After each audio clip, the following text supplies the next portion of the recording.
আমার খুব ভালো লাগছে যে কোনো এক সময় হোক আপনার আমাকে স্মরণ করেছে, আমাদেরকে স্মরণ করেছেন, দলকে স্মরণ করেছেন। আমি শুধু এটুকু বলতে চাই যে বিগত দিনেও প্রত্যেকটা মানুষ তার ধর্মের স্বাধীনতা দিয়ে সামর্থ্য অনুযায়ী ধর্ম উৎসব পালন করে, তাই না? কিন্তু আমার মনে হয় এই উপজেলা চেয়ারম্যান আমি যখন ছিলাম তখন আমার এই ভাইরা যখন হিন্দু সম্পর্কে যখন ধর্মীয় উৎসব বড় উৎসব হতো তখন একটু অন্যরকম একটা আগে ছিল, প্রত্যেকটা ধর্মের করলে আমি দিয়ে দিই, এটা আমাদের নৈতিক দায়িত্ব, কর্তব্য।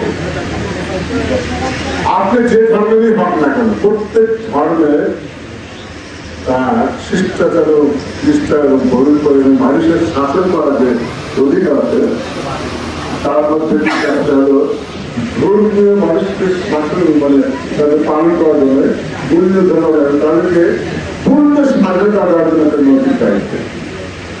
ইসলামের এই কথা বলা আছে, যার ফলে সেই পালন করবে সেই স্বাধীনতা দিতে হবে এবং তাদেরকে নিরাপত্তা দিতে হবে। আমি যার জন্য পূজার সময় আপনাদের প্রত্যেকটি মন্দিরে অনেক সময় আমার ভাইরা বলেছে, আমি চেষ্টা করছি আমার ছাত্র কমিতে এবং আমি দেখেছি খুব আশ্চর্য লাগতো আমাকে যে আমি বলতো যে ওরা নাকি হিন্দু ভাইদেরকে খুবই বেশি ভালোবাসে, ওদেরকে আদর যত্ন করে, ওদেরকে দেখভাল করে। কিন্তু আমি চ্যালেঞ্জ করে বলতে পারি 10 বছর ধরে জেলখানা করে এই এলাকায় হিন্দু ভাইদের যে সমস্ত মন্দির ছিল বেশিরভাগ ছিল অবহেলিত। আমি উপজেলা পরিষদের সামান্য টাকা দিয়ে আমি সেই সমস্ত মন্দির এবং অনেক সময় কি বলে পরিভাষাও দিতে বলে এই সমস্ত আমি করে দিই।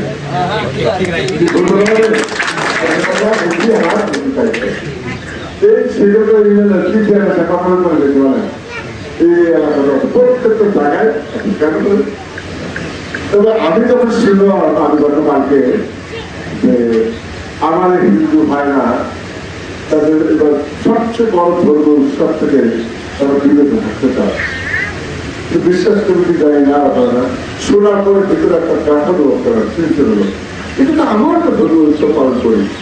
আমার যদি ধর্ম উৎসব যদি কেউ পালন করতে না যায় তাহলে আমার কেমন কষ্ট লাগবে, এটা আমার কথা মনে হলো। এত বড় একটা উৎসব ধর্ম উৎসব তারা তো পালন করবে কেমন, তো তারা নিরাপত্তাহীনতায় আসলে করতে পারবে না, তাহলে বাচ্চা কথা কিছু হতে পারে না। আমরা যদি বেঁচে থাকি, আমরা যদি নিরাপত্তায় মানুষকে ভালোবাসি তাহলে আমাদের জীবনের রক্ত হলো আমরা ওই সমস্ত সম্প্রদায় ভাইদেরকে ধর্ম উৎসব পালন করা। যারা রাতের অন্ধকারে আমাদের হিন্দু ভাইদেরকে ধর্ম পালন করার জন্য এই উৎসব পালন করার বাঁকার চোখে তাকায় তাদের চোখ তুলে না হবে। ওই সমস্ত কালো হাত দিয়ে ওই সমস্ত মূর্তি দুর্গাদের দেবীদেরকে ভাঙতে তাদের হাতকে ভেঙে দেওয়া হবে। চুপি চুপি রাতের অন্ধকারে ওই হাঁটি হাঁটি পা পা করে মন্দিরা সমস্যা চেষ্টা করে তাদের পাও পুড়িয়ে দেওয়া হবে। বলতে চাই প্রশাসন সহ বিএনপির সকল পর্যায়ের নেতৃবৃন্দরা তাদের কারণে লিখতেছে আপনাদের সকল ধৈর্য বিষয়ে আমরা অত্যন্ত পরিবর্তে পাহাড় আপনাদের সাথে সেই উৎসবে আমরাও সামিল হব। আমরা চাই গত কয়েক বছরের মধ্যে আপনার এবার উৎসব হবে আগের চড়ে বেশি আমরা দেখতে চাই, আমরা আমাদের কাছে রাখতে চাই। আমি বিশ্বাস করি আজকে যখন আটটা লেগে এসেছে আমরা কথা দিচ্ছি কোথাও যদি যায় এই মন্দিরে আমরা এই সম্প্রদায় একটু কথা না বলি না ভাই এই কথাটা কারা সৃষ্টি করেছে দেখেন আমার মনে করেছে এটা আমাদের আপনাদের এই ইউনিয়নের একটা চিত্র দিন, এই ইউনিয়নের আবার হিন্দু বানালে আপনি আপনার বলেন তো চিত্র বলবেন এই ইউনিয়নের হিন্দুদের সম্পর্কে কার বেশি চোখ থাকে আর কে বেশি নির্যাতন করতে আসলে কাছে